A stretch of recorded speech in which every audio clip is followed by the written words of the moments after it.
Magandang araw. Tara na't samahan nyo kami magpalit ng langis ng aming e-bike. Okay, sa pagpapalit po ng langis ng e-bike, may dalawang tornilyo lang tayong kailangang tanggalin. Una ay yung nandito sa taas at mamaya naman po ay yung nandoon sa ibaba. Sa pagpapalit ng gear oil ng e-bike, para lang tayong nagpapalit ng langis ng motor. Dahan-dahan nating baklasin o tanggalin ang tornilyo sa itaas at pagkatanggal nito, ibabalik natin ulit para hindi pasukan ng alikabok ang motor ng e-bike. Pagkatapos niyan, atin namang babaklasin ang tornilyo sa ilalim or ang kanyang drain plug. Ayan. Sa pagbabaklas ng mga tornilyo ng e-bike, dalawa lang na tools ang ating kailangan. Sa taas ay D12, sa ilalim naman ay D-Gis. Ayan, kapag natanggal na natin ang langis, ganito po ang itsura. Ganyan ang itsura at medyo malapot dahil simula nung nabili, ngayon pa lang mapapalitan ang gear oil nito.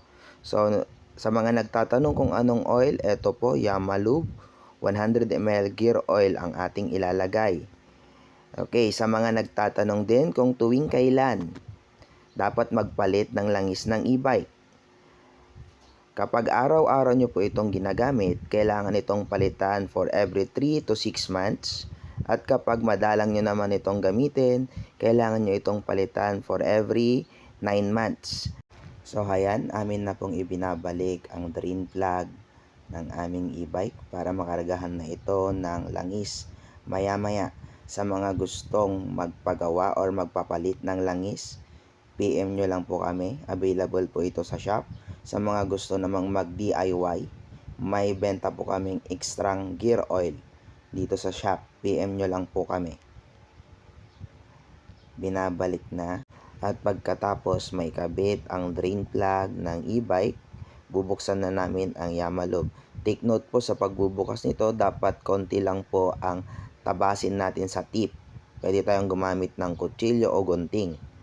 At sa paglalagay naman, unti-unti po ang paglagay natin sa makina ng e-bike. Kasi hindi po to tulad ng langis ng motor na medyo madulas ilagay. Ito po ay sobrang lapot.